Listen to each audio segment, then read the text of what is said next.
Hello everyone, my name is Notepad and on and I write games for fun. So what are we doing today? Well, I can tell you one thing, we are not playing Dwarf Fortress, even though I really want to. And we're not playing Dwarf Fortress is because we have to rise and grind, everybody. Today is it! We're going to finish the translation of Muv-Luv Alternative TRPG Start Book, not the expansion books. Yes. Why do I say we're going to be ending it? Notepad, didn't we have a lot of things to do? Well, what's that? Is that the appendix? Yeah. Good news, bad news. Good news. I did a lot of work. Bad news, I didn't get to show it to anybody. Roughly speaking, I went from about here, I believe. Yeah, right about here. And I translated, this was the cleanup phase. Then I translated, 5, and, it was just like just the special behaviors during combat. And it's like, well, I'm this far in. Maybe I should just do the session progression because it's just right here. It'll be pretty simple. Like, well, I should do the session preparation section because it's not that much and it should be easy. But then it's like, oh, well, 2 obviously is pretty simple to do. Then I'm like, well, there's this big thing on 3, but that shouldn't take too long. I don't got anything to do tonight. And then we went all the way to 4, which is the distribution of merit points. And then there's the entire thing there. Mind you, this isn't even dealing with the fact that I think I actually... Yeah, I think I actually went over like how combat works in this game. No, I don't believe... No, I didn't. I didn't do any of this, did I? Oh, no. Oh, no. Alright, so I'm gonna do a quick run-through of everything with everybody. Because I should. Very basic ideas going into this. There is a map. You will move along the map. Anytime you're trying to kill the enemy. That's pretty much the basic it. To give you an idea of how extensive this fucking thing is, this is the flowchart to do things. But generally speaking, this is the worst setup flowchart I've ever fucking seen. Actually, I won't say that. There's a couple of other ones, but it's like start of battle. Because pretty much all it is start of battle. You set up the fight, you do your main process, then you clean up, and then you end the battle. Pretty simple. The way that it's trying to make it out to be is like you have to complete your goals. But then it's like, oh, did you do that? Then you got to reset up everything. Then you got to do the main process. Like, it's this entire thing over and over and over again. It's laid out very odd. I know outright that during the compilation process, I'm going to have to pretty much go throughout and just like remake almost all the tables. Basic idea when it comes to this, you have to, how do I want to do? You're going to be selecting one of the 4 to go along, and each of these require different amounts of propellant. Different amount of propellant is processed at the end of the turn. If you don't have any propellant, that means you're going the slowest as possible, and you actually take a mobility penalty. Which is bad because you aren't being able to dodge out of the way as easily. Jump jet means you're literally, hitting your jump jet every time you hit the ground. This consumes the most, but you are also the fastest you physically can be. This is really good. You may be wondering, why is this so good? Well, because you can dodge out of the way really easy. You're jumping around. You're a fucking jumpy little fuck nemek, and everyone else is trying to kill you. Bad news. You're going to get shot. You're going to get shot by the death lasers that will kill you. The most optimal thing is jet surface gliding. You're on the ground, you're advancing pretty quickly, you get a pretty good amount of everything. The problem is you're going really fast and they can still stop you. You're on the ground. What if I want to be shot by the death lasers? Well, I have news for you then, because we totally can. Then you have things like, oh, you're in the creeping flight mode or the main. Yeah, this is what I mean. Like, all of them have different things. Down to the fact, like, oh, you are doing the jump jets. You do the jump jets. You can't do melee attacks, but you can do but you have a +3 mobility bonus. You don't receive any movement penalties, but legitimately, anywhere on the map, a enemy laser class can shoot you. Even those not on the map. That is a note that they have to put in. they have, like, there's a possibility that if you're doing your jump jets, that you will be shot from off fucking map and just die. Because they do 2d6 plus 15 damage. 2d6 plus 15. The bigger ones do like 25. It's you're fucked. You're just dead. It's like, oh shit. It also eats a lot of your propellant. As you can kind of see here, like, creeping flight's kind of like the most option, like, good for going fast, and if you want to avoid melee enemy. I mean, how much HP do we have on average? About 30. Yeah, you have about 30, 35. Like, yeah, have fun, asshole. Mind you, the American-made F4. The American-made F4 has 40 HP. That's like the big thing, is they have 40. That, mind you, in a single laser attack, you can take, if you roll maximum, you're taking 27 damage. You're dead, effectively. You're just fucked. Because there can be multiple lasers firing per round at you. Yeah, no, it's, you understand why lasers are dangerous. Legitimately, the entire reason the tactical surface fighters were developed were to avoid these. Because the lasers kept shooting our planes out of the fucking air. So we had to develop fucking mechs to jump over them, to get under them, to get close. But the problem is, if you're going to the jet surface gliding, you still can get shot by them. You don't get any mobility bonus, and you can be blocked. If you're just running, you actually take a penalty to actually dodging out of the way of getting murked. Yeah, it's like, wowzers, that sounds horrific. Wow, this sounds awful. I thought Japan's every problem was just putting teenagers in a robot.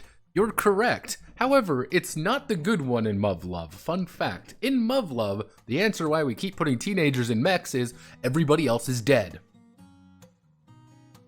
The first wave is dead. The second wave died. The fourth person died. The fourth wave died. You guys are on, like, the reserve waves. It's like, hey kids, congratulations graduating military high school. Get in the fucking robot. You're 17 years old. Get in the fucking robot. Yeah, no, it's birth rates mechs can pick. Yeah, no, it's yeah, it's pretty much like, yeah, you're all gonna fucking die. Like, you're fucked. Have fun, asshole. Oh no, low birth rates. What do we do with low birth rates? Well, turns out getting eaten by fucking giant enemies was not the fucking answer. This is what I mean by, like, the mobility bonus is really fucking good. Which is, if you have this, you can actually, you act first, dodge first, and can get through enemies better. Like, you are just better off doing this, having high mobility, but you're eating all your propellant, which you don't have a lot of. Yeah, like, you have these huge sections of things. Where was the one? Yeah, main process. Everybody has a minor action and a major action. Minor actions are like, you can move. Cool. Then you have things like rush. If you select to rush, you just dash in and start trying to kill people. This only happens in the first time you rush, and then you're in the middle of combat and you're not getting out. You did kill them, right? If you didn't kill them, have fun. Yeah, then we have things like precision shooting, which is like, yeah, we need to prepare precise bombardment. We're going to try to not die. It's like, awesome, cool, this is going to be fun. You're changing your maneuvering mode. Oh, you have the right amount of propellant for that, right? You don't? Man, that sucks.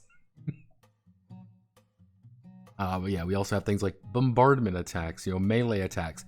The most yeah, and I also do like the fact they do go under the standard gun you're going to be using. The standard, type, let me zoom all the way in here.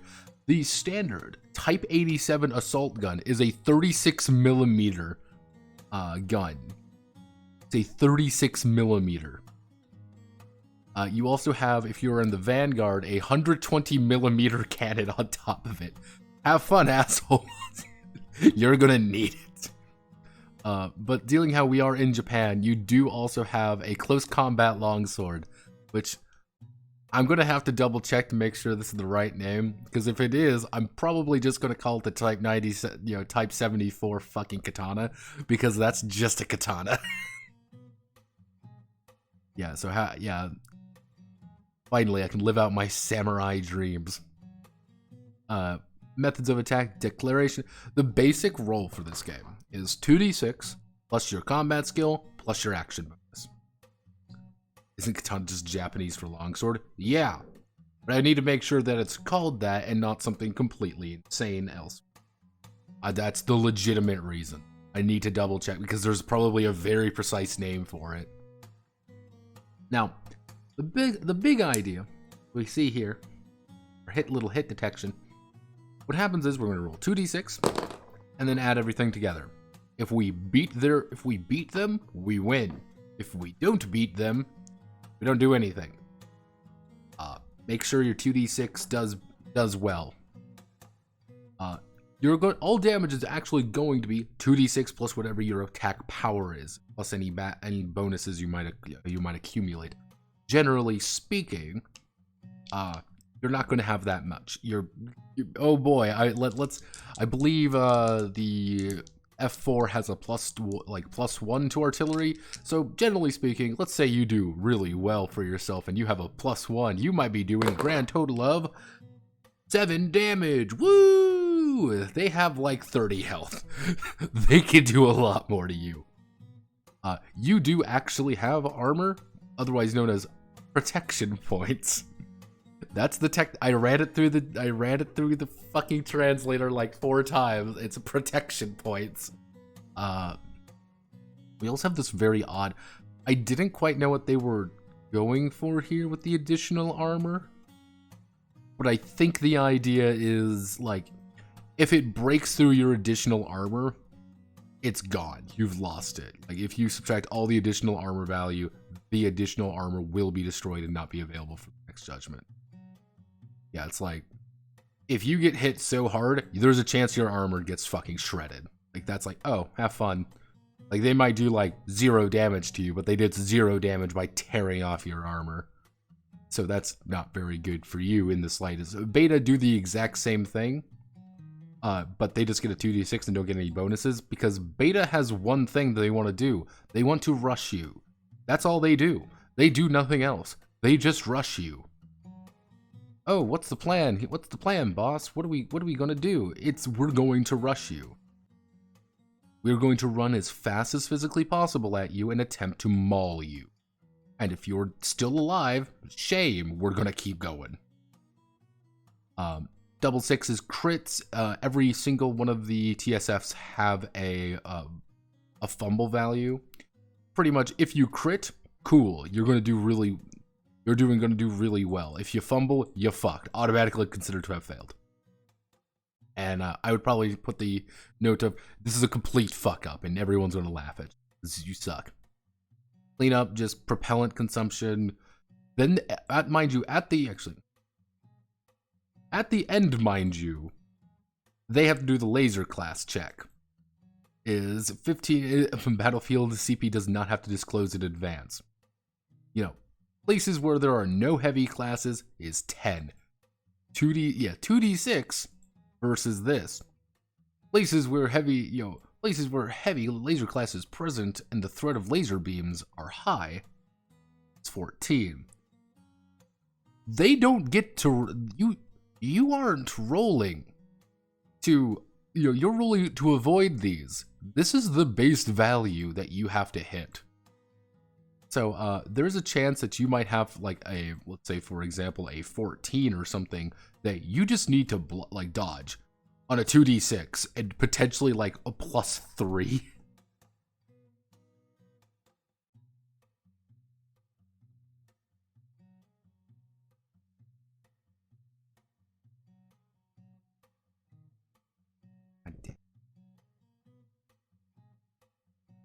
I think there was an update.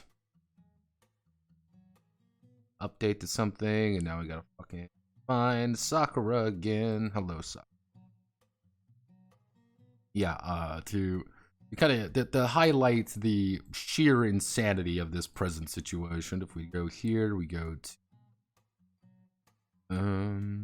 Not common, so line wrap, not wrap at set line.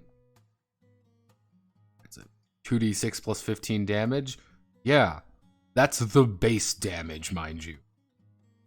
Is 2d6 plus 15. Yeah, so to give you an idea, you need to do a mobility. Effectively, you need to do a mobility check versus 10 or 14, but these can be higher or lower depending on the situation. Oh, hey, you have to make a mobility check versus 17 because if you are in the air, you will die because they have so much firepower. That's it. Have fun. Yeah, it's like, oh, cool, this is fine. If you do actually hit 0 HP, you just die. You're just over. Sorry, you lose. But yeah, we have some special attacks. Technically, these are like special behavior. Like, oh, if you're doing long range bombardment, you could do big attacks. Cool. But you have to be jet leaping. But you can also do dive slashing. That's a thing. You wanna power bomb yourself into a goddamn, go for it. You have fate. You can transfer fate. Don't worry, I got your back. You can do this. Mobility is king though. I have learned like mobility is insane and a lot of things rely on mobility. So it's like, I wonder what people should be investing in. It's mobility. And that makes a lot of sense because I guess when you're firing from death and destruction, being able to do that. If you do die, if you do hit 0 HP, you can still help. The weird thing is, like, it's the example of direction, like right here. It's the idea, like, you have to, like, if you die, you have to, like, role play out. You have to do the statement of direction. It's like, if they choose to do a melee attack, you could reiterate and they get a +1. That's how it works. Like, alright, fuck it. We also have a very cute ending, little ending message here as always, which I always find very endearing. Basic session progression. If you want to do a short session, you just skip the drama phase. There's just no role playing. Just skip it, go straight to the fucking fight. If you want to do just a shorter game. And like, alright, cool, based. And how the rules work, then we do like, oh, we want to create a guard and do it what do we want to play? Here's a bunch of other shit. Like, here's the opening phase here. The drama phase. And there's 2 cycles inside of it because this is a Japanese game and this is just what we do. One of the big things is the idea of there is the roleplay evaluation chart. This is a little bit weird, so I'm going to kind of explain this. Pretty much during the drama scenes, you're going to roleplay. However, because role-playing is a little bit awkward, you don't actually just roleplay. The more you include, i.e., better evaluation, the more good boy points you get. So it's like, okay, if you are doing your fucking job and it's like, oh, you roleplayed according to the results of the scene. You roleplayed, good job, you get 1 fate point. But it's like, hey, you were able to, you used personal data, you used the personal data of the other character. You get 4 good boy points. Yeah, so generally speaking, if you do phenomenally well and everybody did amazing, everyone's gonna have about 6 fate points. Even though it is kind of amusing, they kind of outright think like, yeah, you're not gonna get 6, you're gonna get 4. If you skip this, everyone just gets 4. Then we have the very basic distribution of merit points. It goes for like it's merit points or achievement points. don't know quite what it is, it works. I also clean up afterwards, including one of the most bizarre lines, which is cleaning up the venue you used, or in the case of online session, deleting the server room you used. Yeah, I don't know why that's there. We do actually have a few optional rules, because the optional rules are fun. The 8 minutes of death. If you survive 4 rounds, you get +1 to everything. Because they expect you to die. Never die a dog's death.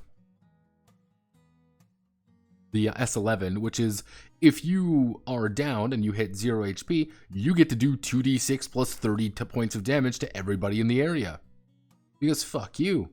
Yes, this will automatically kill your friends, so you should totally do it when all your friends are nearby. It'll be funny. You can also attempt to escape, which is, this is an amusing, like, the idea behind this is that, like, you've been down, you're grounded, you hop out in, like, an exoskeleton, effectively, being like, yeah, I can survive. You're gonna die, though, if character fails once, because what you have to do is you have to roll a d6, and it's d6, and if you roll over the amount of fate you have, you lose. You're just dead. It's like, oh no, someone like steps on you, or you get hit by a bullet, you know, a 30mm bullet, and you just explode. Like, you're just dead. But you can also give all your friends bullets, and you can get away. Go team.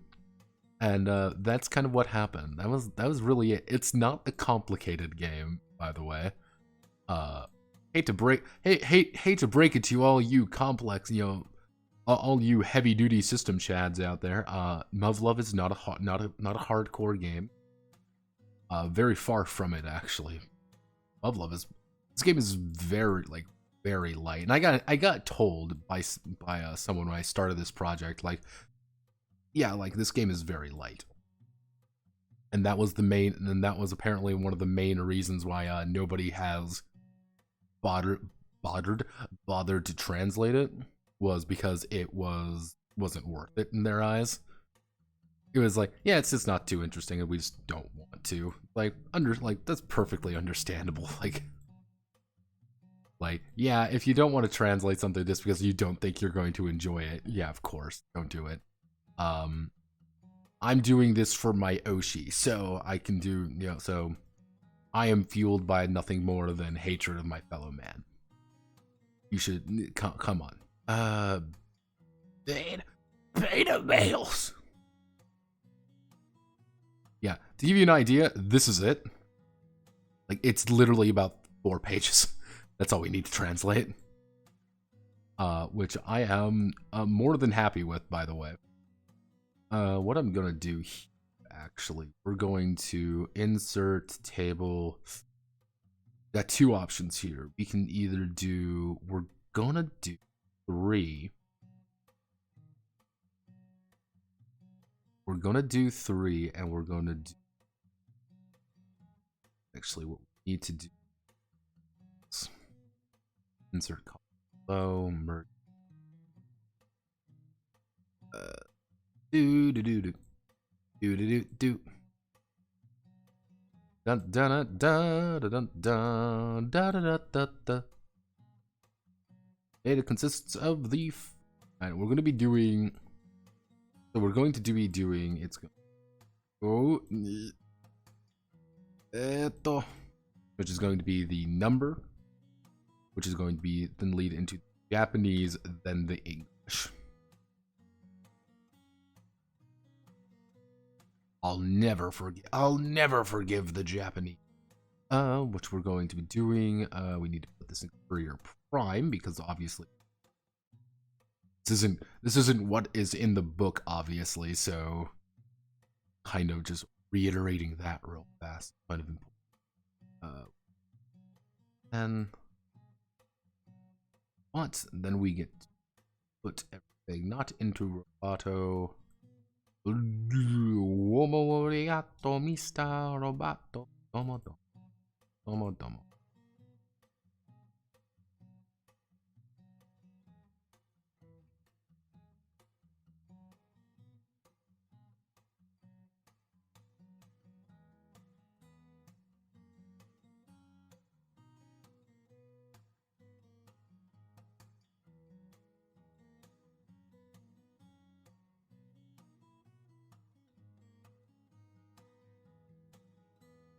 There's a very specific way of doing this.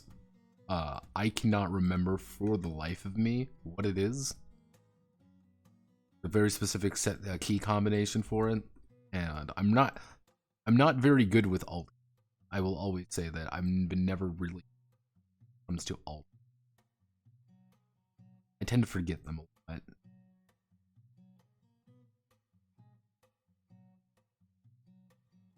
Okay, I'm going to right. Then we're going to do insert a column to the right. Make this tie actually. Table properties. Row column size. Can we do like 0.5? Like to 0.5. Like, but we can worry about that else.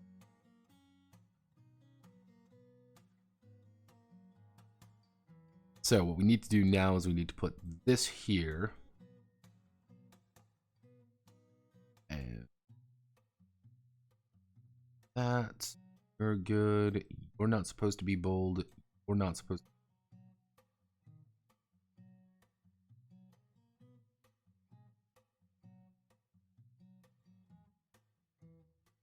Name. All right, understandable. Okay, we're gonna make these bigger. Something like this. We do table properties. Maybe you do 0.75. 0.75. This should be big enough on both sides. Actually, we can plug it. Let's just plug in the Japanese real fast. Because if we plug in the Japanese, we don't got to think about it too much anymore. And I can just transfer everything over. Ha ha ha, I'm a genius. I am the greatest. Jasper.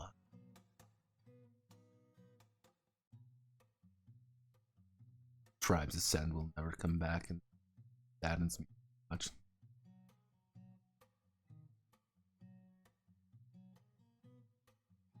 Wait, there are only 4 pages of betas. Yes. There is actually only 1, 2, yeah, there are not even 4 pages. There are 3 pages of betas. This isn't actually a page of anything. This is just the size of everything. There's only 1, 2, 3, 4, 5, 6. There's only 6 beta in the game. In the Muv-Luv canon, there are a total of 10, I believe, beta strains. But they can't put in. There's one called a soldier, and there's one called a fuck. What's the last one called? Muv-Luv beta.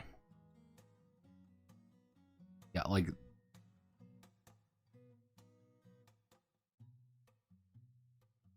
Yeah, no. To give you an idea, there is the warrior class. You kind of see right down here.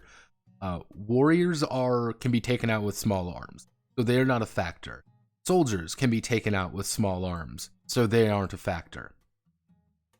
Tank class is really like the first one you need TFS for. Same with the laser class.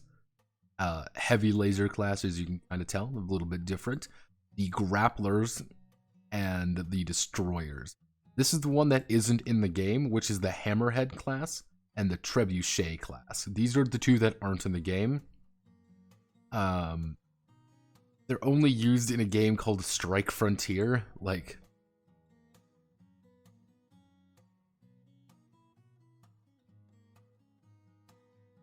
yeah, it's only used in, I think this, yeah, no, this is totally just the, yeah, browser and Android game. Yeah, this is the browser and Android. You want to play the fucking gotcha game version of Muv-Luv? Hell yeah, here you go, baby, because that's 19 pages. Yeah, that's the only place they're really mentioned in. Fortress class is in. Carrier classes are too large. You get some like debatable ones. Like it's hard to. These ones are like lore ones that don't make sense in other cases. Yeah, there aren't many games in this one. There aren't many enemies in this one, but that's not the point. Like this is the weird thing. It's the giant mech battles, as you can kind of see, are not actually the point of Muv-Luv. That's not the point. The point is the interpersonal relationships and the friendships we made. It's about the friends we. It's legitimately about the friends we made along the way. Unfortunately, it's about the friends we made along the way, and has somewhat of the problem of being a little bit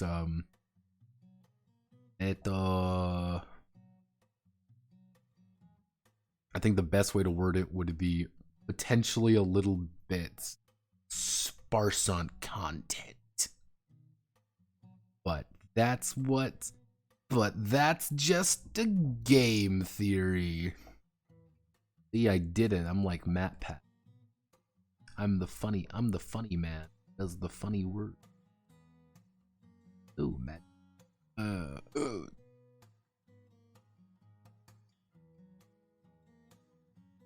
No. Yeah, no, it's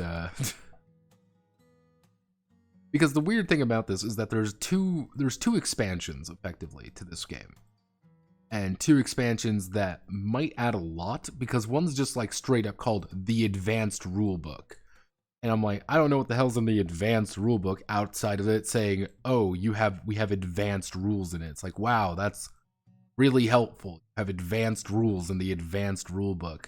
What other amazing revelation are you going to tell us here, game? You going to tell us you have like better things? But then I also realized they have one called I think it was called like the Warrior expansion or something.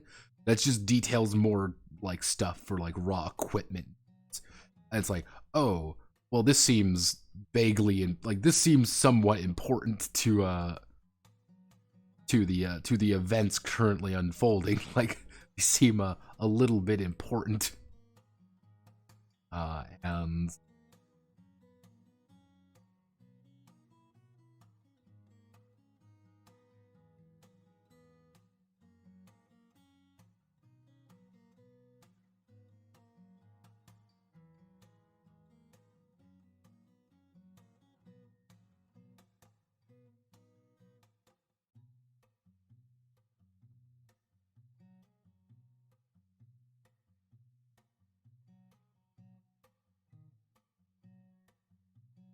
we do this is the name of the beta. This is the beta. Let me guess, this is going to be the level rank.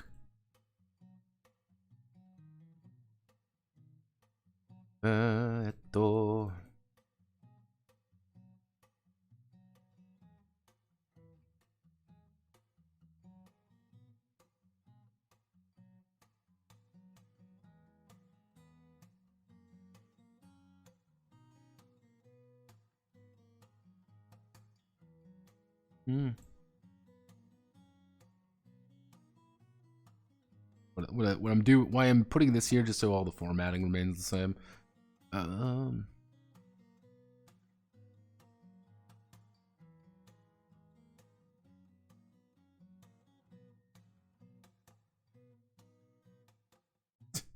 Yeah, no, things are just gonna be jank, okay? Things are just jank now, we can't have nice things.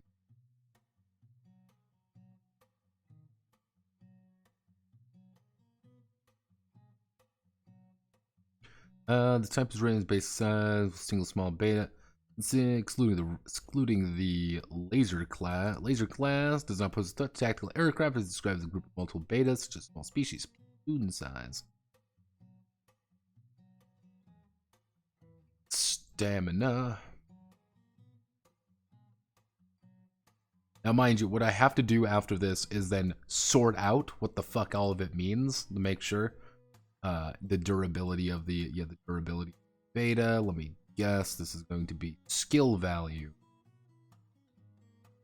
skill value, proficiency score. The skill value, let me guess, this is going to be probably the thing that determines their abilities to do things. Other than laser species have no, and the laser species has no fighting skills. It also say it's not.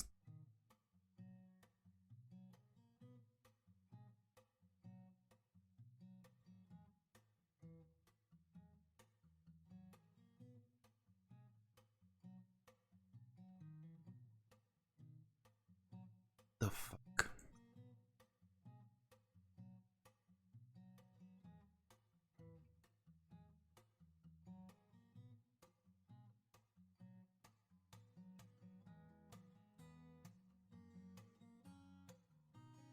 Oh, Wuso's going insane again. Has no melee. I have a few ideas of how to kind of mitigate that entire debacle. Reaction value.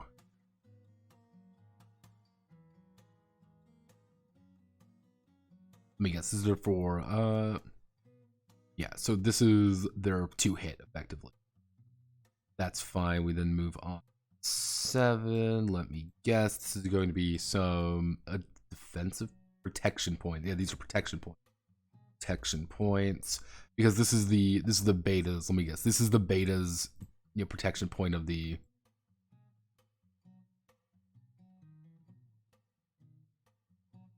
Let me guess. We have right there. Right there. So yeah, okay. These protection points are pretty much raw armor that the characters have. Protection points are essential and will keep you alive. If you do not have the right amount of protection points, you will die. First, preemptive value. Putting preemptive value, because that's what they keep doing, it's your initiative. That's what we're going to be using, by the way. Yeah, that's what we're going to be using, fun fact. Fumble value. Fumble value. Your fumbles. GMs like me will be intimately familiar with anything regarded as a fumble value.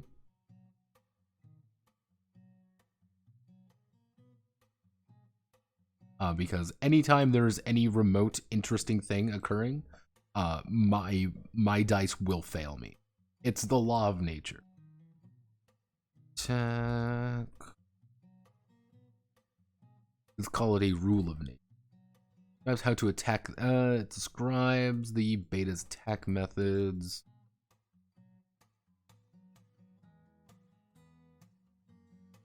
Explanation. Let me guess. Explanation. Explanation of that beta. Alright. This looks kind of like ass, but it's fine. This'll work for now. That's all that really matters.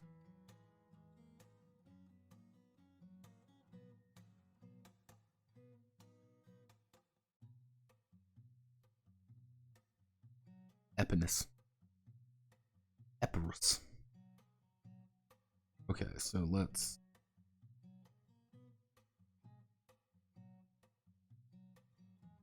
Let me just accidentally hit every wrong button here.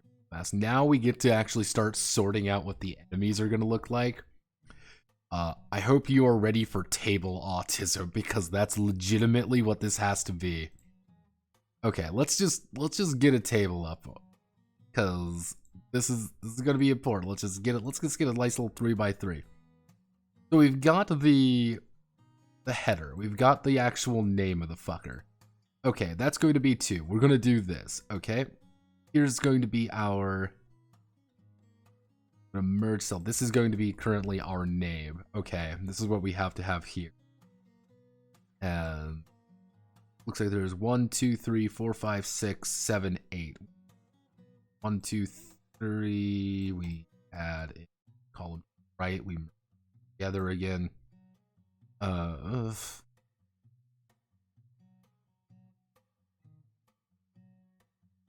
isn't translated at all. This is just going to be me posting it just to make sure that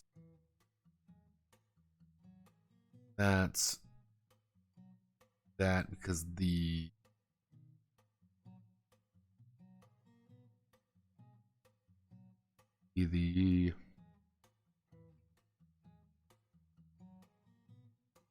reaction value. You're the reaction value, and then that would be the fumble value. So reaction and fumble value. Those seem kind of important. But, I mean, I guess we could add them as, like, down here. Just to save on some space, because it's the same amount. It's the exact same amount of spaces. We should be good there. We add another one right here. We insert, we merge this together, do whatever the fuck this is. 1, 2, 3, 4, 5, 6. 1, 2, 3, 4.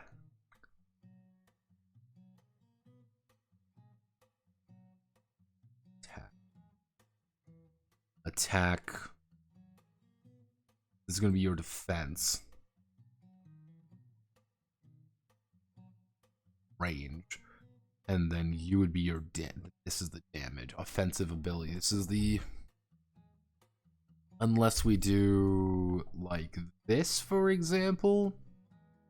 But then we just have like this loose, little bit of a loose space over here. Unless we do something... Because I want to put the description, if we do like... We do this, merge... Like this is going to be the this is going to be the description. Like that's just what it is going to be. Then this would be the method of attack. Description. We just do one big thing right down here. Then we just kind of have like this loose space right here that looks a little bit awkward, but if we just merge them together, it just ignore it. That should be fine. It looks a little janky, but let's write in the soul.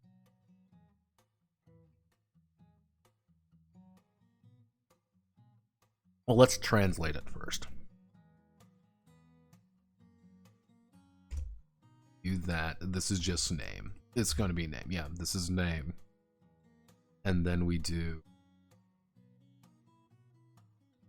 So you would be rank.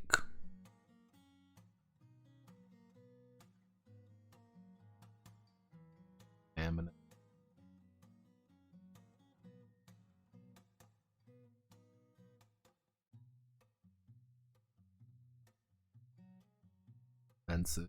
Defense point, defense points.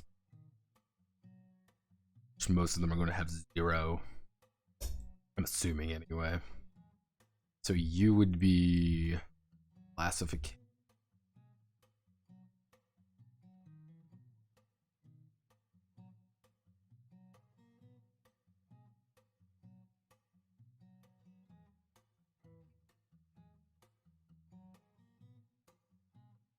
You would skill value. So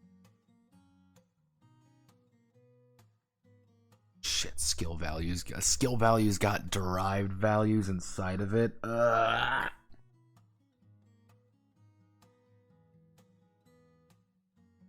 you see this? This is derived values inside of this already. Fuck me. Because you're going to be 8, so you would be preemptive value.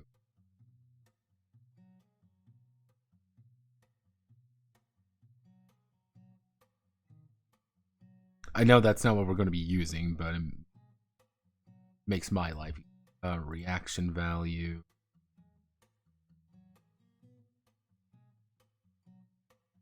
The other one is offense value, right? No. I'm doubting myself. Fumble value. Okay. Then we do method of attack.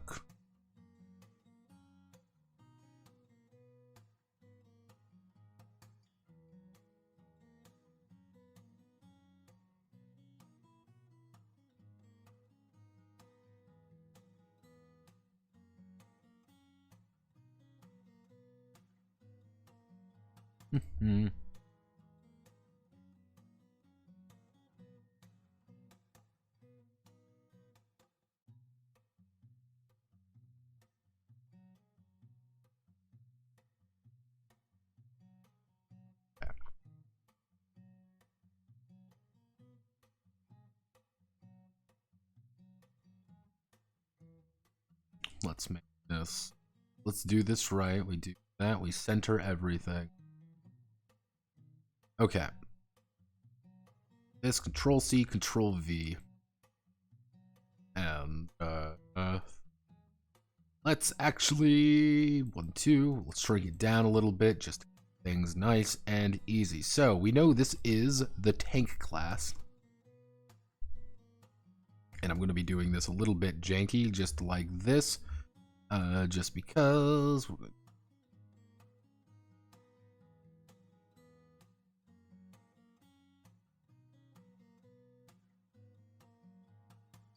Tank class times 10. Rank 1. Classification. Stamina is going to be 12. Defense points would be 0. Classification is small species. Small species. Next, we have to do this.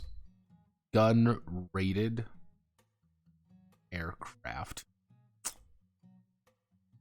Machine.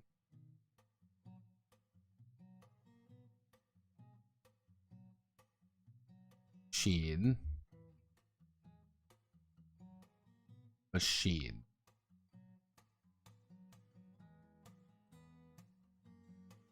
Okay. Case. Status. Okay, cool, awesome. This is fine. Gun.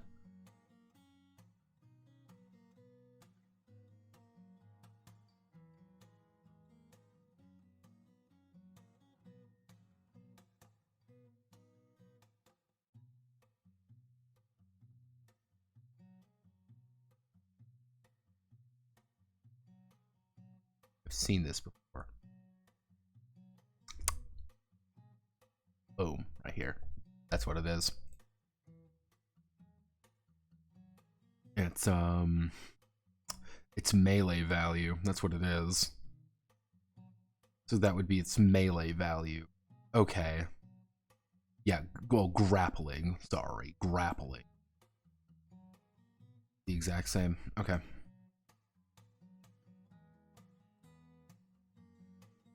So wait, okay, wait a second. I know what this is. I know what this is. Ha ha ha! You thought you could get away from me. You thought you could trick me, Donrudo-kun. You thought you could trick me, but you cannot, because I'm too smart for you. I've outwitted you, Donrudo-kun. So what we need to do instead is this would be bombardment. Grappler. I'm not going to use fucking grappler, but mobility. This is what it would be, though. That's what they are. Okay. Deduction, everybody. Think smart. Think like a fucking moron. The world, you know, accommodates you. We do action value of 8 and a fumble value of 2. They pretty much have to completely fumble. Like, if they roll a 2, they're gonna fail, but fighting.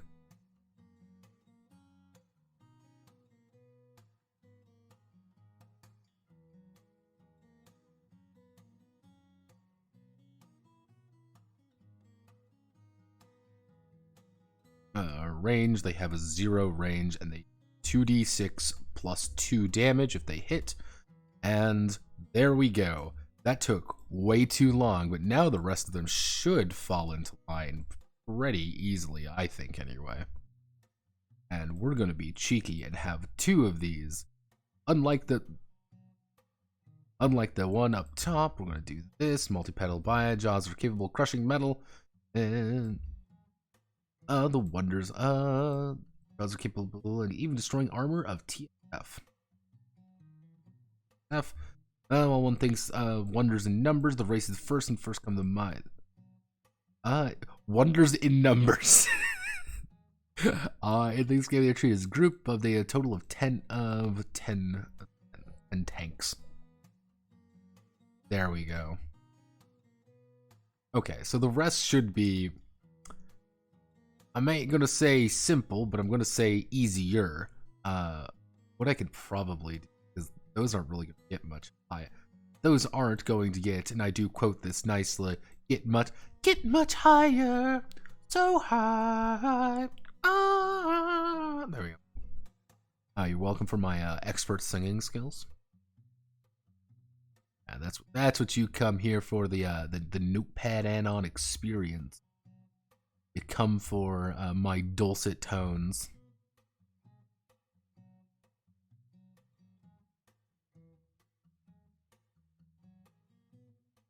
One day I should just start up a karaoke stream and just get shit-faced.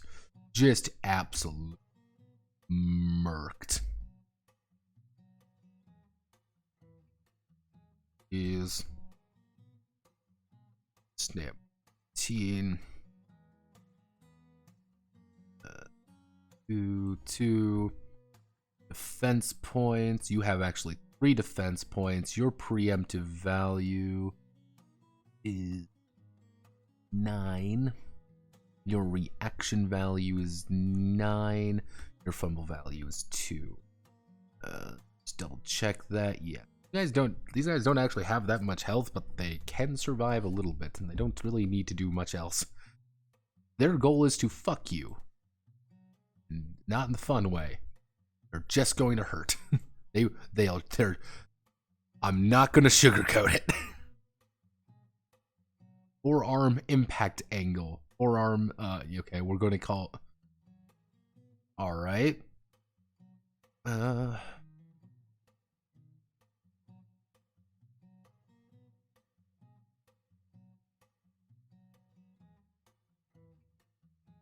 Let me guess. Range 0, 2d6 plus 4 damage. If they do hit you, you're not going to have a fun time. Dun, dun, dun, dun, dun, dun, dun, you know the rest. You guys are big motherfuckers. Impulse. Forearm impulse horns is weapons. Its forearm is extremely high hardness and provide excellent protection. Provide protection against artillery shells. Attack range from 39 meters in diameter. Its ability to turn circles astonishing, making it stronger close combatant. Make it the strongest close combatant to date. Yes.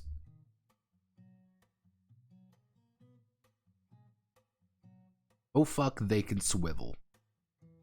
That's the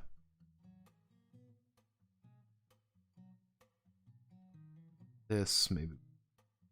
This. I'm trying to find like the ideal one. Like fun fact, this is getting changed. We're not calling it that. Yeah, that's what it's called. I don't care. It's like no. Hello, Phobomancer. Welcome back. We are learning to Muv-Luv.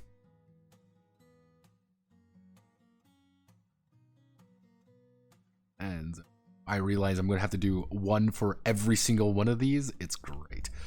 Destroy a distorted class. Destroyer Sama. I need help. Destroyer Sama. Ooh. Da da da da. Da da da. So this is rank 3. Large species breed, 20 stamina, 4-3. It has 5 defense points, has a preemptive value of 10, 9, 2. Has 0 range, does 2d6 plus 3 damage, and let me guess, it's going to be the exact same thing. We're going to do this, and let me guess, it's going to be like RAM or something. Because that would be charge. Man, I'm a genius. Call me a psychic.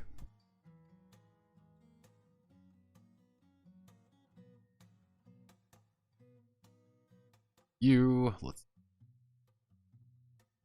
call me a psychic because I can read the game's mind. Oh boy, look, it's the laser class. Guess what the laser class does? Fuck your day up. With all exchange time on cell, can run for long periods of time at 170 kilometers an hour at a flat straight line. The maneuverability, the front attack is neutralized by the armored shell covering its entire surface. But on the other hand, it's vulnerable attacks from the sides of the. Yeah, so the destroyer class's goal is to rush you and beat you. That's the plan. There is no plan. Okay, now we start getting into the laser class. This is this little fucker who's. This is the character killer. Like, this is the one that's like, yep, sorry. This is a small species, actually. Itty bitty whittle species with who's done absolutely nothing wrong. He's so adorable. 12. He has 4 bombardment, 0 grappler, or LA. We're gonna be changing that, but it's nodding all over again. He has 0 defense points. He's extremely vulnerable. He has only 6 preemptive value, so he isn't going to be acting. He has 7 reaction and fumbles on a 2. Like everybody else. I'm going to make a wild guess, and everybody fumbles on a fucking 2. Everybody fumbles on a 2. I love you. I love. This is going to be bombardment. I'm going to make a wild guess. This is bombardment skill because I know how this world. This is what I mean by, like, yep, it's gonna be light irradiation, laser irradiation. But we're gonna call it laser beam. Go. Laser beam has a range of. Let me see. Is it special? Yeah, it's special. Special, and I'm gonna click on this. It's gonna bring me. Okay, it's gonna bring me back up here. If it brings me all the way back up here, they technically don't fight. They have a special thing they have to do. Go. Yeah, these guys by default do 2d6 plus 10 damage, and there could be like 3 of them at once. Yeah, that's cool.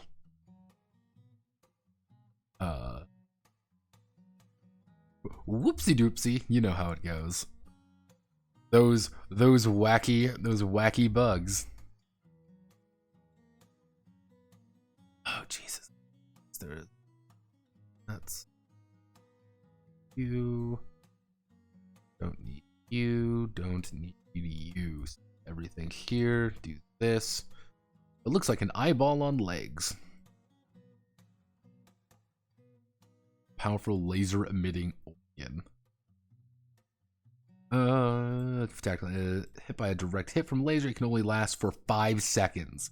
Not withstand a second direct hit because it's coated with an anti-laser coating. It is updated their capabilities, create new species in response to the environment of the planet they reach. The laser species. Area bombardments of the human size. Yes, this is a.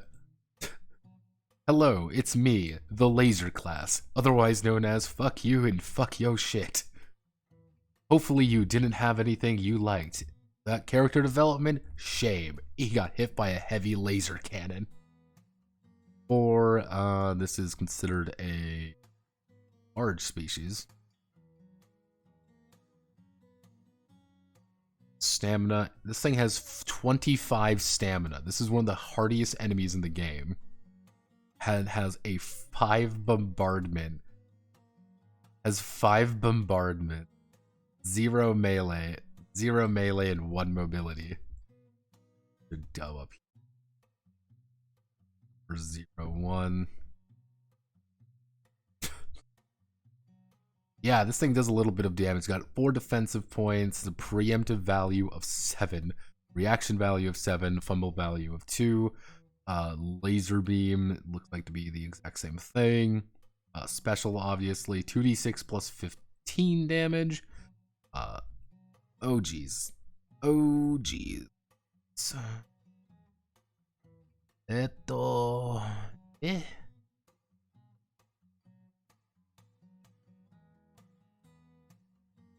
You don't even know English. Let's see. Do we have another one?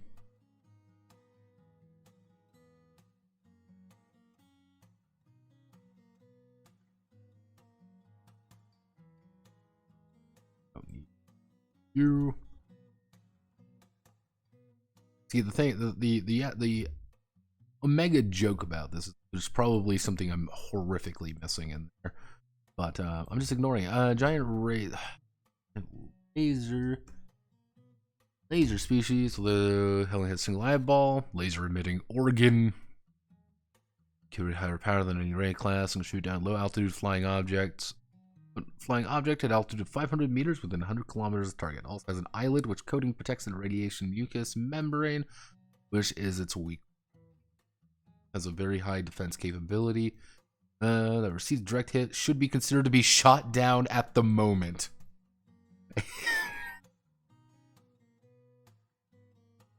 If you are hit, you're dead. I thought you could just I thought you just could reject. No. I wing it, man. This is DUWANG translation, baby. Why not laser nose? Nose for toxic center. Yeah, pretty much. Yeah, no, I do not I don't speak moon runes. I don't read moon runes. I do have 3 very important things, however. I have the primal monkey brain that senses patterns. I also have game design sense, so I can say like, hey, that looks a little bit weird. Maybe that's not quite right. I also have something very important. Complete and utter autism. Like, yeah, I know. Complete autism to really push me through those tough days. Shot down while the highest interval 36 seconds. The theory attack can be during this interval when attacking with tactical air. It recommended to use 120 millimeter guns. May be unavoidable with the Kusan avoidable in the Kusan class Samoya, which gives priority to the destruction of lasers. And next we have our final one. The big boy, the tank himself, the lad of lads, the 2d6 plus 7 damage. He has, of course, a range of 0, of course. But let's see, this is the Fortress class.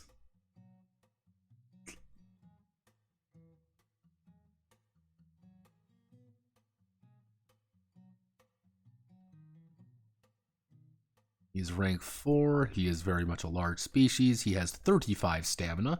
And let me guess, he's got a 0, 4, 4, 0, 4. Now 4 doesn't, like, 4 may not seem like a lot. Here's the thing, 4 is like, oh, just 4? That doesn't sound like a lot. You gotta remember this is a 2d6 system. That's 2d6 plus 4. In addition to everything else he gets. So understand that, and you're like, oh, he also acts like first in every single fight. It's great. Let's see his attack. What is his attack? This real fast. Tentacle with horns. Fight. Of course.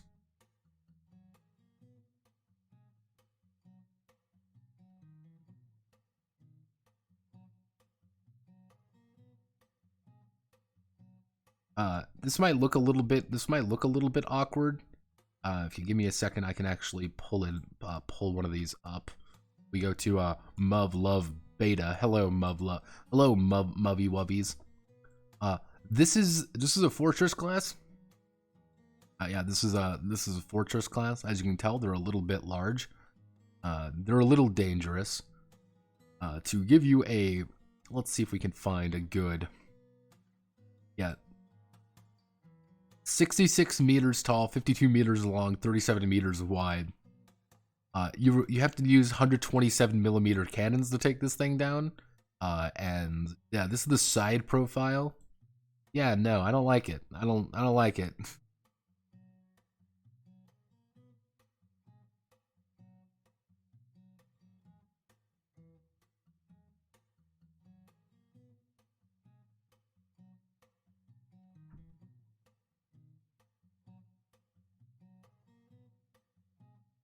Yeah, no, we don't fuck with this, okay? Cool. Sniff. So, let's get Z.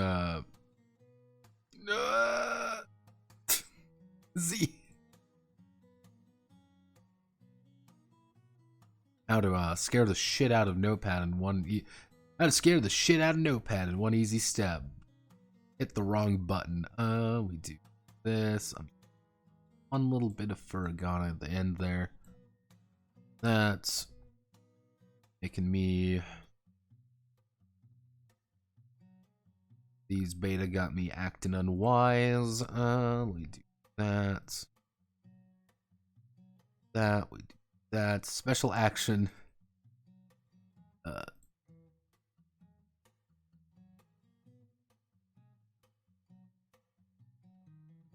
Yeah, they get a special action. I don't think it's small species exhaustion. It's probably something a little bit more. Let's see, once per round, at the start of the round, a small species is placed in the area where the CP is located in an unactivated state. Yeah, you don't need to be steady. You don't.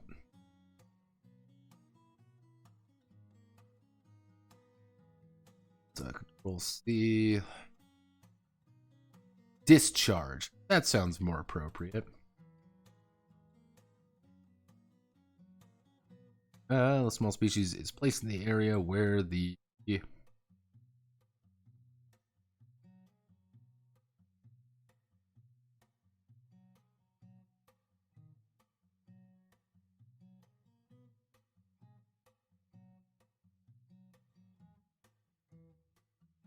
A bit more accurate. I get where it's getting confused with. I understand where it got a little bit. I also got wrong. Special action. Nope. Yeah, no, these guys fart out nasty enemies that want to kill you. These things all look like Rick and Morty background characters. Yeah, no, the beta are all supposed to look very weird and inhuman. I mean, I can't really say anything. Let me bring up Muv-Luv, Chizuru. This is Chizuru. Like, anytime I think of Muv-Luv, ironically, it's this girl who shows up in my mind. I don't know why she comes up into my mind as much as she does. Maybe it's just be that glasses girl energy. You know how it goes. But it's like, this is the character, like, it's very 90s, very goofy. Because you gotta remember, this is a this is a very important, you know, line of thinking here.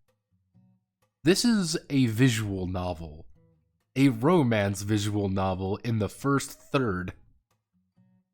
As you can kind of see here. Yeah, no, this is a romance visual novel in the first third. Then it stops being a robot. Yeah, here's Maya. This is the other character that immediately comes to my mind anytime I remember Muv-Luv. It's this character, specifically her hair. Like, yeah, I have it's what, like, Muv-Luv has the, like, very weird energy of, like, early 2000s of, like, yeah, fuck it, here's these weird ass looking aliens. I'm like, okay, fuck it, like, here, I can tell you that this was either some dude's hyper passion project of, like, hey, I want to have giant mechs, ladies, I want to have, like, international drama, I want all these, like, okay, how do we justify, giant aliens? How do we do it?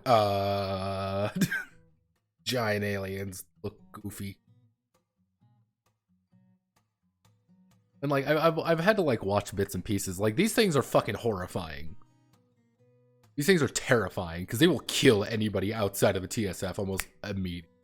If you're just some, like, fucking dude, like, hanging out, like, even the tiniest guy, they're gonna rip your head off. Like, you're just dead.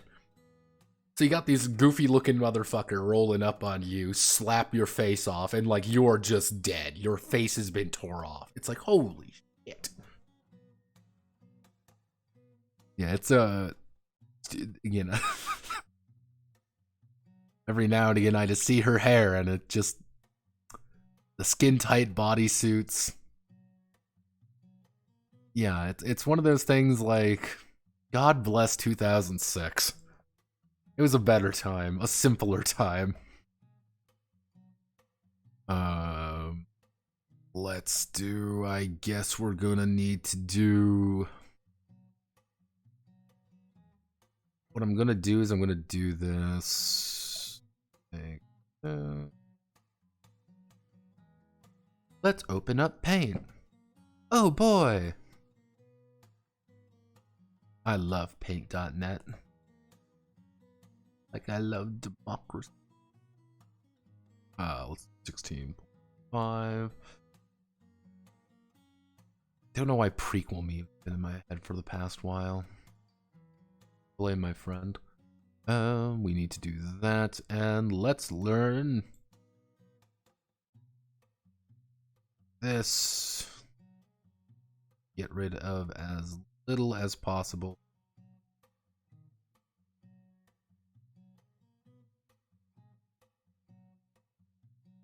Rid of as little as possible. Doesn't help because it's all fucking small text in Japanese.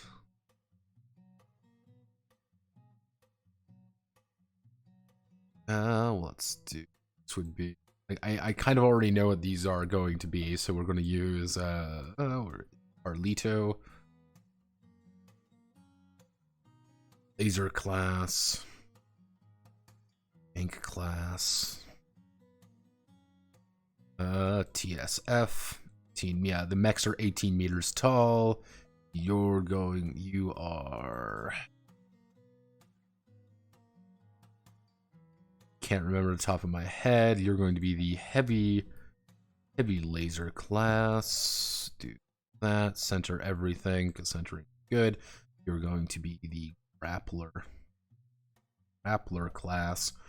And fuck are these things' name again? They are the destroyer class. Destroyer class, and then we also finally we have the fortress class. Yeah. And just to make sure,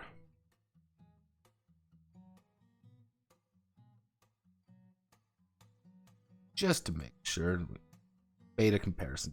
Okay, there we go. But yeah, no, I'm most likely going to have to make all of these over again. Some of them I can probably take, others of them I'm like not like super duper confident on keeping. So I'm gonna probably have to just like remake them real fast. Like they won't be too hard to remake. I think like in the absolute most difficult ones to remake are going to be like the chart. They're going to be the like the little weird charts that they sometimes bring out. I think those are going to be the more complicated ones to actually like, I wouldn't say fix, but like just make a little bit easier to read. Jesus, okay. We gotta go here. Don't need you. We don't need you. We definitely don't need. No, you have to go on a separate page. You here. Don't need any of her fucking Ghana. You either. Dun, dun, dun, dun, dun, dun, dun, dun, dun. It's gonna be lore shit. I hope you all know. It's just gonna be lore. There are a true number of other types of beta. The giant beta over 170 meter and final battle of the alternative film has not been classified. There are many new species, such as the race responsive warfare method. In general, species total height 10 meter, classified as large and under blah blah blah. Yeah, this is the we kind of understand there's only like 5 fucking enemies in the game, but if you want to put in new ones, technically they exist. Ha ha ha, Lamau. They do exist, but they don't because that's lore. Okay. Let me get, this is gonna be a data one. Yeah, this is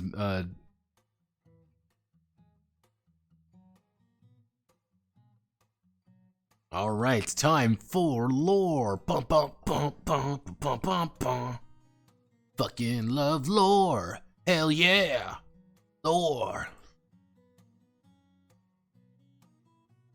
Lore, yeah, lore.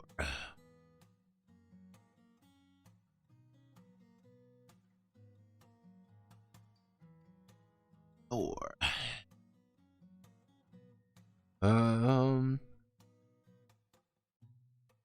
Let me guess. This is gonna be more. This is gonna be more lore, isn't it?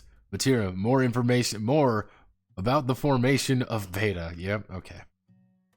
About the formation of beta males. Just double check. Allocation. This material.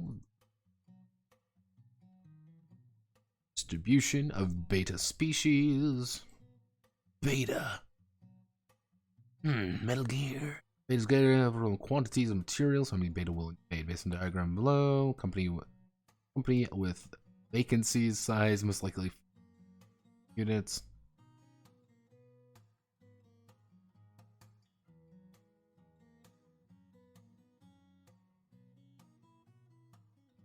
This is like what's the basic distribution of them going to be, and to maintain, I guess we gotta fucking do this just to make sure everything is accurate. Oh, we are so close to getting. So let's see. We need to do. We'll do 4. What we need to do. We need to merge these cells. We need to do this, and then we do scale of beta, size of beta, the scale of beta males.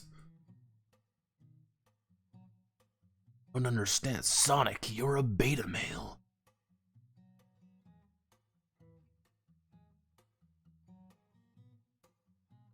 I have no idea why I distinctly remember the Shadow the Hedgehog calling Sonic a beta male. I don't know why I remember that. I do. Here we are. Platoon, so platoon size, company size, battalion, regiments, battalion size, that's brigade, division, and brigade, division, corps. And let's double check the numbers, bodies.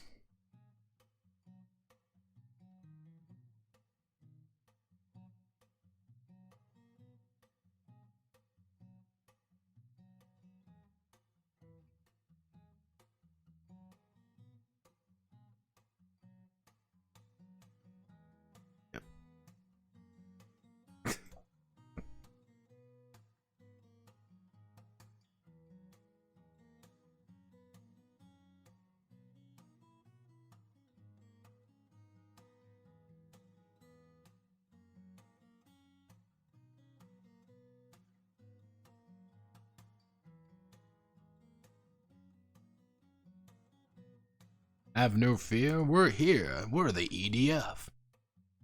Effectively, the best way to think about Muv-Luv is that you're the EDF and you're just fucking loot. Like, if the giant insects have invaded and it's going poorly. Like, no, all my friends have decided to pick up EDF 4, and so we've just been playing a lot of EDF 4 recently. It's like, Oh, Jesus. 10,000 to 20,000 bodies.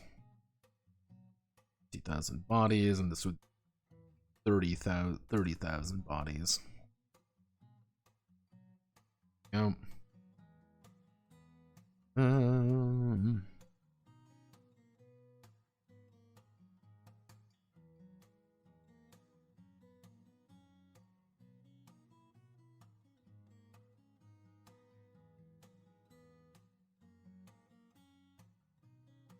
Yep. A little bit. If we want to make things look a little bit. That's the scale of beta. The beta males. Sonic, you don't understand. Snake. I need help.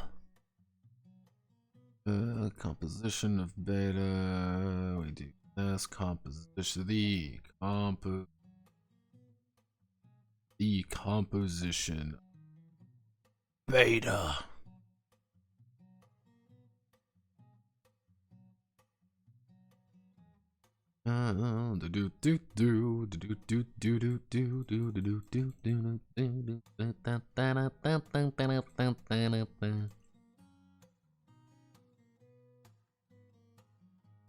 Going to do all of them like this just to make sure that it all looks the right same. The right same? Yep, that's some words.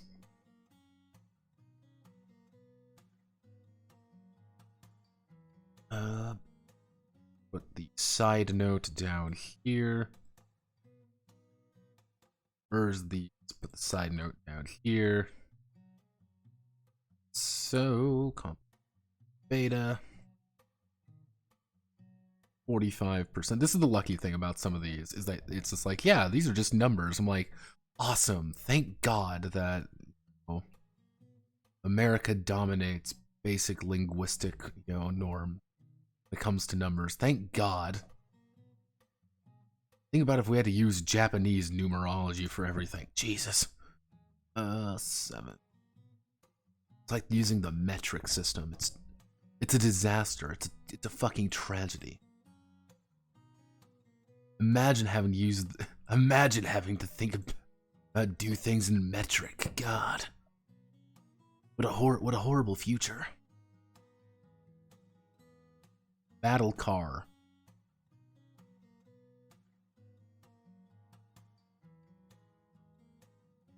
These are the types of beta, aren't they? Yeah, these are beta. I'm like, battle car? What the fuck? Like, no, okay. So they would be... It's tank class. I'm going to make a wild guess. They're going to be going in order. So it's going to be tank class, grappler class, destroyer. No, that would be heavy laser. That's heavy laser class. Yeah, that's heavy laser class because it has this on. So that would be... So now it's destroyer class. Then it would be laser class. And then finally, yes, it would class, yeah. So it would go, if we go like this, it would be tank class, grappler class, heavy laser class, destroyer class. Putting class at the end just to make sure that we all know. Laser class. This would lead fortress class. And then we do, I guess, other. Yeah, this would be the other beta that are just not actually relevant to talk about. Like, yeah, they're very dangerous and all that. However, they are just inconsequential. Approximately 1%.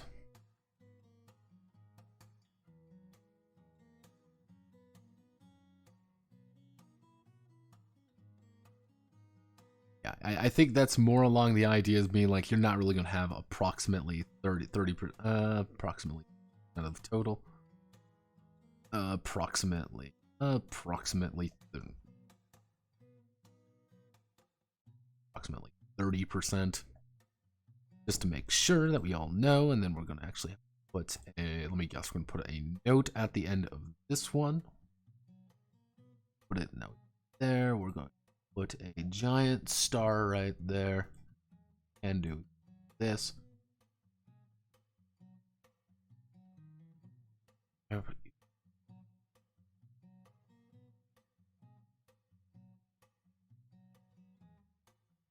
Yeah, small species just are not covered. Like, just they're not. Don't think about it too hard.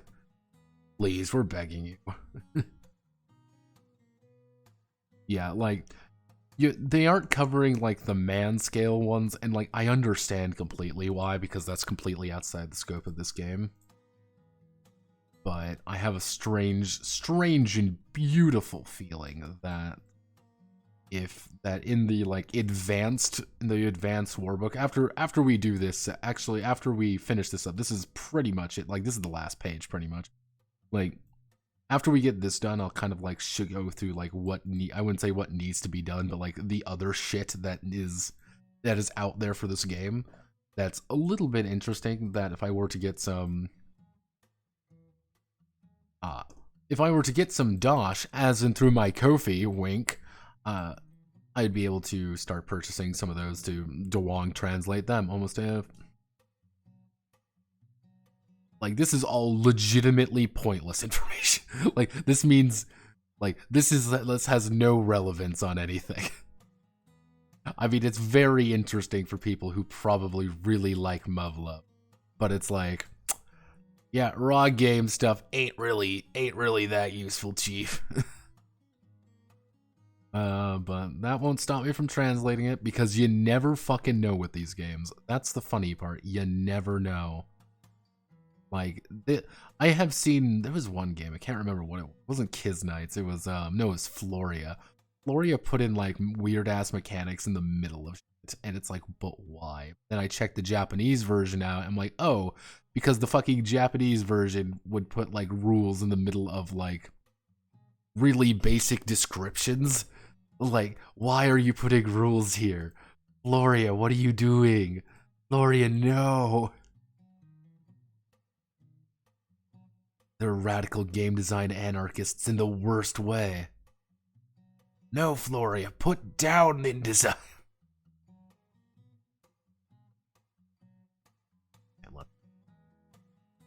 Let's do some translating. I love work. Work's so much fun. Formation during beta.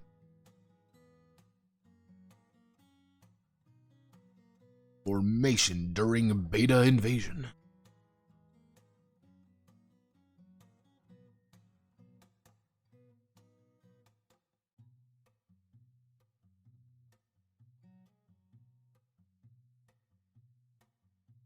God. Remember when there was like, what was it called? Like the fucking big beta male uprising. Remember that? Remember that time? I remember that time. Good times. Well, they weren't really good times. It was kind of cringe, but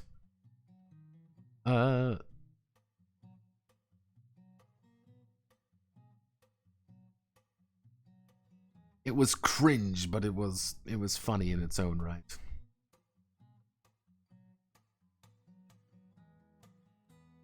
Okay, why are you?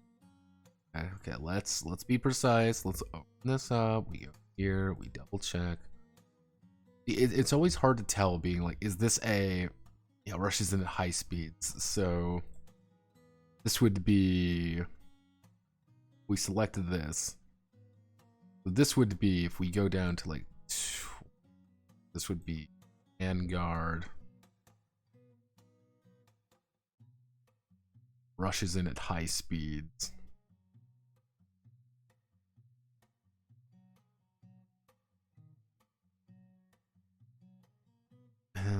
Making a wild guess. If I selected this.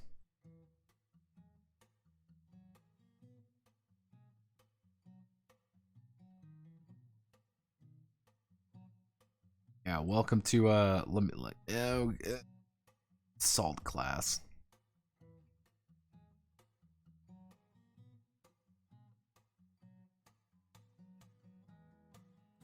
Destroyer classes. So it would be the destroyer class.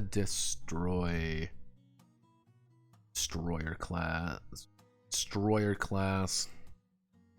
This is what I mean that like I'm gonna have to remake shit in this because oh fuck. Did the wrong thing.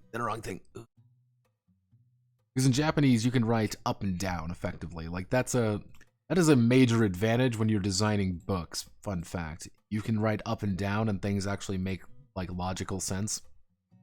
There's a problem though if you don't do that, obviously, because if you don't do that, well then, fun fact, that's not how any of this works. That's not how English works, Karuki-chan. This we need back there.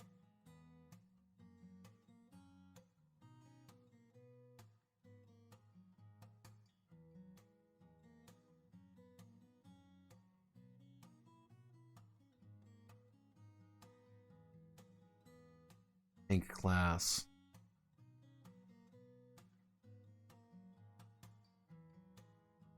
Tank class. That's this tank class. So this, let me guess. This would be grappler. Yeah, this would be the grappler class. So this would be the grappler. The grappler class, tank class, and raid class are waiting outside the middle guard. Waiting inside the middle guard. So we go here.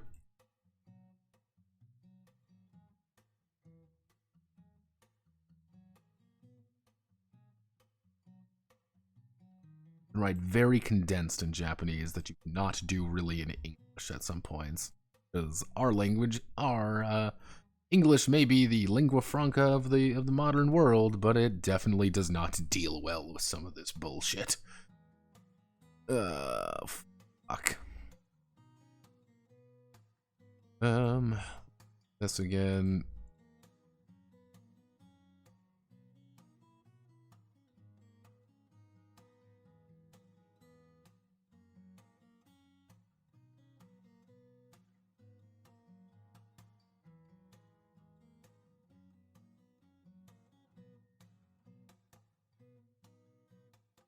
I'm gonna make a wild guess be that the end one is rear guard, because that's been the consistent way they've done things going forward. You two, oh goodness.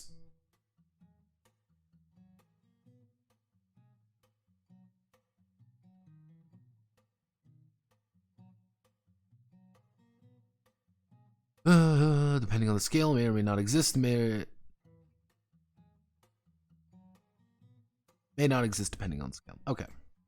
So these are the slow ass guys, which are kind of like plodding along in the rear. I'm assuming this is where the tank class, where the murdered class shows up and wants to violate everybody and make everybody's life worse. So this is the grappler class. This is the tank class. And this would be the laser class. Most likely what I will be doing with this particular one, and once I get this done, I can kind of show it off a little bit more,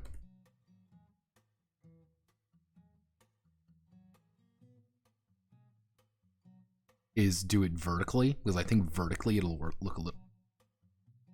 I think vertically it'll actually look a little bit nicer. Assault class are always impossible to turn around. This time, be careful. The highly maneuverable. We do this. We do this. We do this. We do this. Ability of the assault class and the tank class.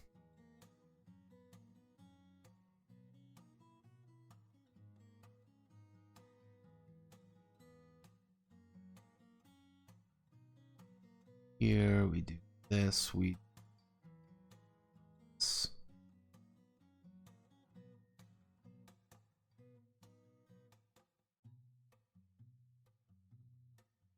You did actually pop up. This is what I mean by it's a little bit annoying sometimes, because like a furigana will pop up sometimes. Klashome.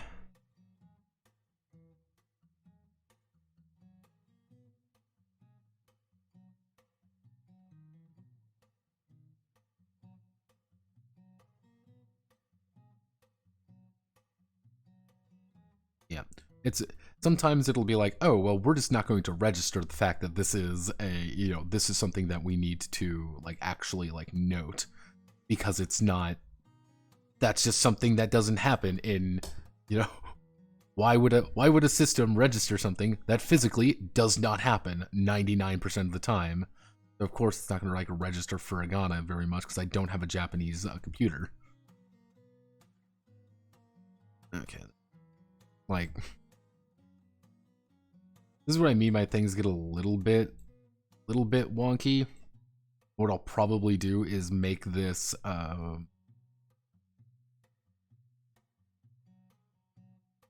actually there we go. Like, this is one of the like I probably going to have to make this vertical, just to make sure that this actually like looks decent. I can fit everything in, because in Japanese you can condense things down really easily. You can't really do that in. So that's just something I'm going to tend with. I'm fine. I'm fine with that. It won't take too long to actually kind of worry about. Yep. Here are. Let me guess. This is going to be more materials about guard suits this time. Make it a wild bet there. Yeah, you want to make a wild bet with me? With everybody? Alright, let's check. Oh, wow. Wowzers, I'm a fucking psychic. I'm a, just call me Houdini, because I'm a psychic. Houdini wasn't a psychic, he was a magician. He did magic. Magic! He was a wizard, Harry. To anybody who cares about Harry Potter lore, was Houdini ever mentioned in that? To the half of to the third of the people in the world who actually give a shit about. Actually, I can't even say like to the people who give a shit about Harry Potter. No, Harry Potter's nuts. I will never understand Harry Potter. I don't get it. I do not understand it.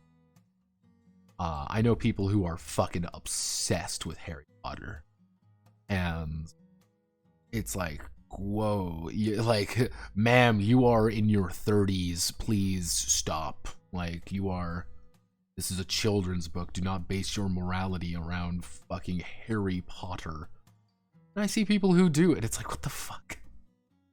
Yeah, I always cringe a little bit anytime it's like, oh my god, he's like Voldemort. I'm like, oh wow, I am dying. I am dying on the inside, and I've seen people do it. It's like, oh my god, he's like Voldemort. I'm like, I hate all of you. Every single one of you belong on a cross. You are all a mistake. I hate all of you. It's all I was actually somewhat surprised to see as much Harry Potter stuff while I was in the UK. You are learning Japanese. Yes. But I do not understand Harry Potter. I do not. And I also do not understand, well, I actually perfectly understand like the reason why we've never seen like a Harry Potter like playing game before. Because Harry Potter is a fundamentally impossible thing to actually adapt into any meaningful game. Fun fact. Because Harry Potter magic works on what I like to refer to as a bizarro logic. It works exactly when the protagonists need it to work, and at no other time will it function. And it is very frustrating. It doesn't help that it's also it's a learned magic system, if that makes sense. Like, if you know the thing, you can do the thing. Which is not like an inherently bad thing. A lot of magic systems are like, if you learn it, you can do it. The issue with that is that it's purely vocalized, like a vast majority of the time, and players are little shitheads, and they're like, well, I know all the spells because I memorize it because I'm a Harry Potter nerd. Yuck, yuck, yuck, yuck. I'm like, holy. Actually, I thought about doing like a tonal system when it came to like a magic system. Just to say I did more than anything. Maybe I should do something with. It's been a while since I touched that idea. There we go.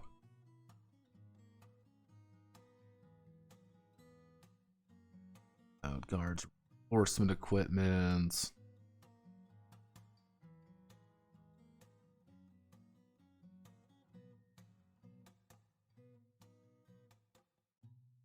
Important tactical is basically the same, although types of different 3D orbit and G to maintain life and control tactical aircraft with high precision. High precision. Sir, you don't understand. We need skin-tight suits.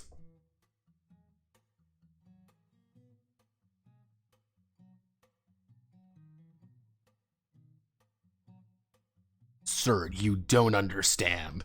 It is vital that the soldiers of tomorrow wear skin-tight bodysuits. If they do not, let's see, rescue patch.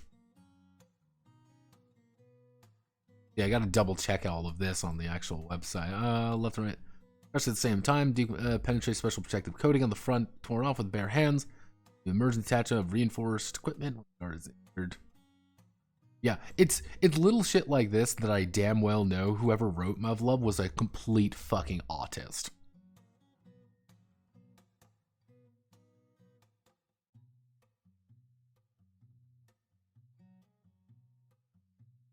And you want to know why I know this? Whoever wrote this was a complete fucking military autist.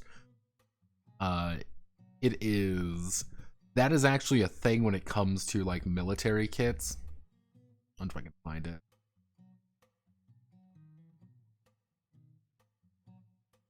Like when it comes to like military, like actual full-on like military kits, like right here, they actually have things which you can pull to remove the body armor quickly. That's just a thing they have, and that's what that entire system is. Because I know the guy who like wrote Muv-Luv is apparently like again a mega like milsim autist, which I thought was very funny. It's like, yeah, this is what this guy likes doing. 2 layers in coating, an outer layer which is placed on top of the inner layer. The inner part covers the entire body.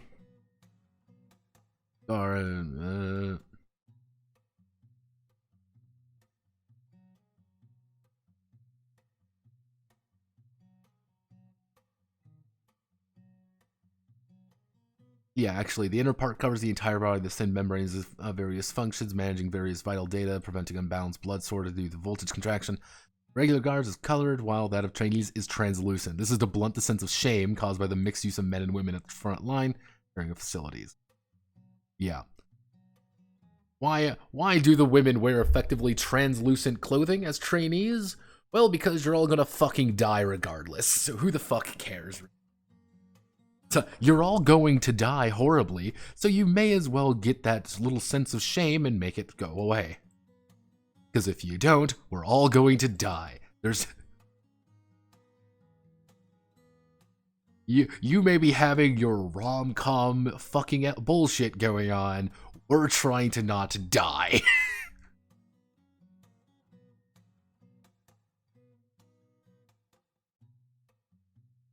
Like, oh, like, okay, maybe we should just stop giving a shit. Like, high level of blade and bullet protection despite its appearance.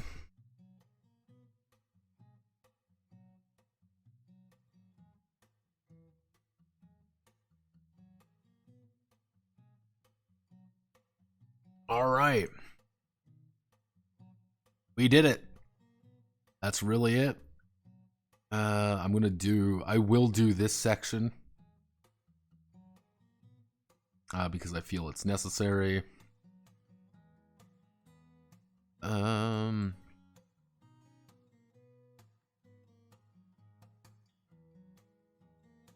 usually like regardless because it really, I feel that it's like nice to actually like credit everybody.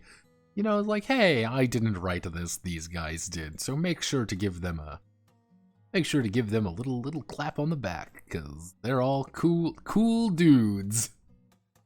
I'm just some schizo on the internet. I did learn, however, if you click on this, I can't get to the site. I think this is for legal reasons. Like, they are obligated to actually put their, at least like the presence of their website in. Yeah, like that's the actual company name.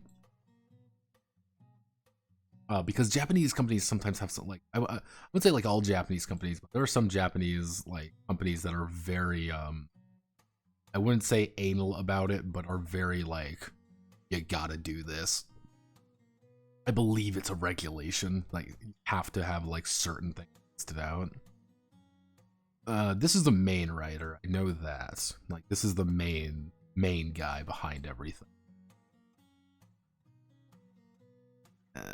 Go. Which, fun fact, I will be adding him on the Twitter. You're like, hey, I translated your game. I think it's pretty cool. You should do this as well.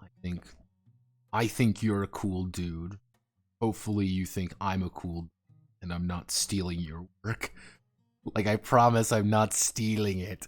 I'm trying to translate it into English for free. The worst part about this is that someone's gonna pop up out of nowhere being like, oh, I already translated that like 3 years ago. I couldn't find any translations on it. Or at least like nobody that was like willing to say anything about it. So I'm hoping to God I didn't just waste like hours of my life doing this. Go, special thanks.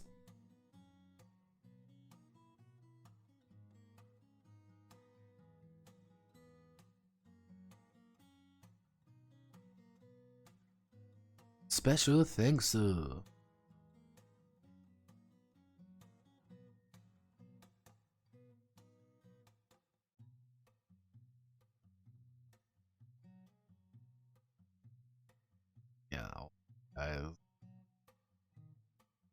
Yeah, this is all the company. This is all legitimately just company information that I think they are obligated to actually post to make sure that they are like actually above board and not like trying to like steal shit from other people. I think like official, I've noticed this with like more official companies. You have to do that. You have to learn everything, like put everything in. But if you aren't an official company, you don't have to, but you still should. It's kind of a mess in that regard.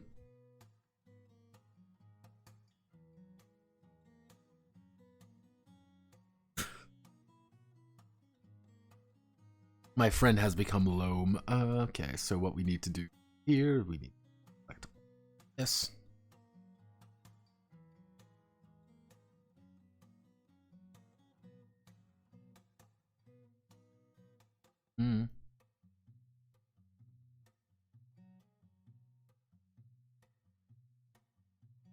The TTRPG circle, Mount TTRPG Kai, meets about around a month, mainly in Tokyo, and the Kanagawa Prefecture. Online sessions often once a week. We often play COC, Grand Crest, Sword World 2.0, Shinobagami, Gami, etc. In addition to the Gaiden Order. Gaiden Order is the one, like, this guy's done stuff, looking for session members, so please contact us. Yeah, I do like the fact he's less like, yeah, we kind of meet every now and again. This is just kind of a weird passion project that we've decided to fucking do because we can, and welcome to Japan. These are the members. Why are you doing this? Because we can. Staff comments. Let's get... Yeah. I think this guy right here, Tamu, this was the guy that gave them the okay, because he works at the company that made Muv-Luv. I think he probably was like, hey, these guys want to make a game, can we give them the okay to let them make a Muv-Luv game effectively? And they were like, yeah, sure, fuck it, who fucking cares? People are forcing me to read Blobby and Friends. Like, God, I hate Blobby. That is not here nor there. I hate Blobby backgrounds. I hate that webcomic so fucking. Yeah, Gameo designer. I played many teacher. But this is the first time for me trying hand creating my own TRPG system from scratch, although we face many difficulties. I think we were able to create what I originally envisioned. In the future, I hope to develop the system further, express the world of alternative even more possible. We appreciate your support. Yeah, I'm going to like have to put like say, hey buddy old pal, I kind of did your game, ha ha ha.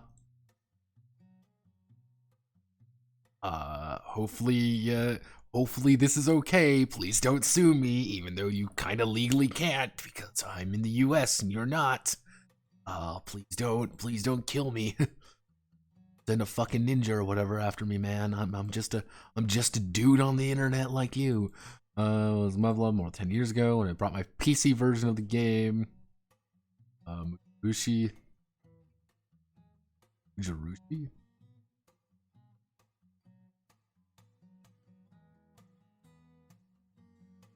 Muv-Luv is attracted to it by its interesting story and worldview.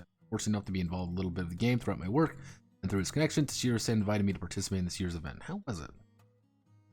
Again, because you gotta remember, this was actually put out in Comic-Cat. This was a Comic-Cat game. Yeah, to Tashiro. Keep.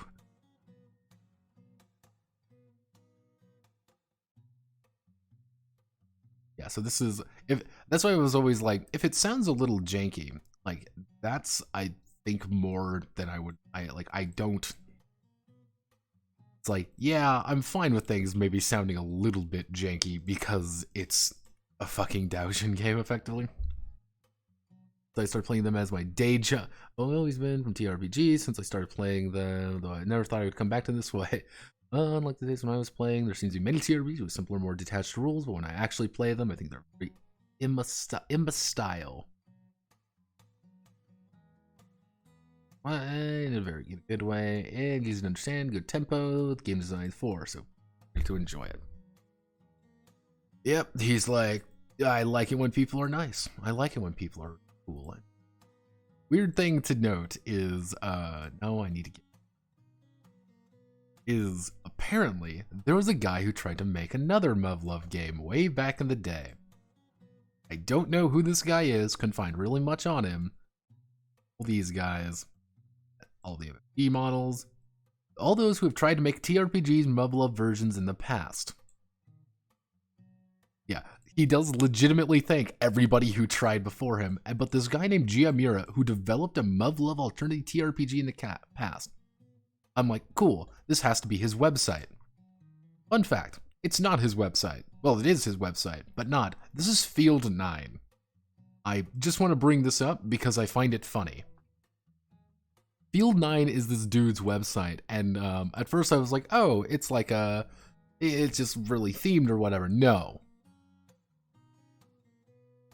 Where was it? I think this guy lives outside of Tokyo. I think this guy doesn't live in like Tokyo proper. I think he lives outside of it, and I think he owns a little bit of property. And he converted all his property into effectively a milsim battleground. You can, when you show up, you can bring your own fucking guns or whatever, dress up however you want, get all the BBs and shit, and milsim for the day. That is apparently what this guy has done, and I believe that's him. Like, you kind of see all this shit. Like, I was posting this on my server. Like, these are just a bunch of milsim guys. Like, this is just what these guys like doing, and they just... This was during... I believe this was the PLA, like, they did a big, like, Vietnam event. And, like, yeah, they all do, like, survival games and shit. It's legitimately just milsim, survival games, and a bunch of other just random shit these guys want to do. You do get to see the fucking Germanaboo over here, you know, fucking Kaiserboos, not even once. Yeah, like, I thought that was kind of neat. It is It's sweet in its own way, because I was looking around on it and like, yeah, this technically says men are 2,000, so about $15, while women are only $750 to get in. You gotta schedule everything correctly. You gotta do all that. Back in 2018, they apparently did like a Vietnam event where you had to dress up right and bring the right kind of equipment. Again, very, very. I would. It's kind of hard to say wholesome, but yeah, very wholesome in its own right. Let's see. Look for more. Yeah. Yeah, I don't think this guy's been doing much for a while. Oh, I don't have permission to view them. I don't think I actually have like permission on this site to do like really anything. Yeah, I believe this is like a Japanese site. With yeah, I think this is like a Japanese site that you can like, it's like their version of Wix effectively. But yeah, this is what these guys do. Now I tried to look at his Twitter. Their Twitter doesn't exist. But weirdly enough, if I go over to the past, he does actually have a Twitter. This is GM Mura. This is the guy who owns it. This is why I say like I think he owns at least some land outside that people can actually access it. All he does is post food mostly now, but if you go, he actually has a YouTube channel. And I realized that this guy was a milsim autist when his like most common videos back in the day were Arma videos with the Japanese units. Yeah, this is he just played some games. Yeah, this is all the stuff he did at Field 9. He just played a bunch of he just played a bunch of games. I think he was trying to be like a YouTuber or something. Yeah, a lot of Arma 3 stuff. We see like his yeah, because if we go to his most popular videos, like are Arma 3 things from like 6-7 years ago. Yeah, it's all the Japanese. It's like just all the Japanese Arma stuff. He hasn't really done anything, and I'm like, all right. Apparently at one point he tried to, or at least did, make a version of the Muv-Luv RPG. He attempted. Did it succeed? Apparently not, but he did attempt, and I respect the man for it. So shine on, Crazy Diamond. That's all we can really hope for. Alternative, Rambling Dice, publication days. This was actually came out in 2018. This was right at the end of 2018 too, so that would have been game's nearing on 3 years old. Yeah, about no, actually be about in the end of the month. This book game would be 4 years old. Yep, and that I do say is that we did it. 123 pages. To kind of give you guys like the idea of what I am talking about when I say like, hey, there's more shit in this for this game. This is their website. Let's see, is this it? Nope. Yeah, these are all the books. This is the advanced rule book. As you can kind of see, I'm assuming they add in some more TSFs and things like that. They add just in more shit. I believe this is the Walker version. That's definitely this. The Book Walker version. That's definitely not it. Oof. But yeah, I know Booth. This is the scenario guide, as you can tell by her gigantic gazongers. And this is the most recent one. I think they got a new artist for it. This came out in 2022. This came out only a few months ago. So, this is the battle book. And I'm like, oh, I wonder what the battle book is all about. At Comiket 100, they published this. Let me do Comiket 96. Looking through here, I was like, I wonder what they've done. So I obviously, apparently what this adds is, why do people fight each other? They have, some important lives, collection of additional rules, playing battles between tactical aircraft. New, we got a bunch of new, options for people to play, things, some more scenario templates. So I'm like, okay, that's actually quite a bit of stuff in that one. And this is only, I believe, that was like 500, yeah, 500 JP, 500. Let me do 500 yen to USD. This is like $4. I'm assuming it's not like many pages. Like, let's how many pages is it? There's actually 34. It's 34 pages. Yeah, so it's not too much. This is the big one. This is the advanced rules. You kind of even see here, like they kind of actually have some.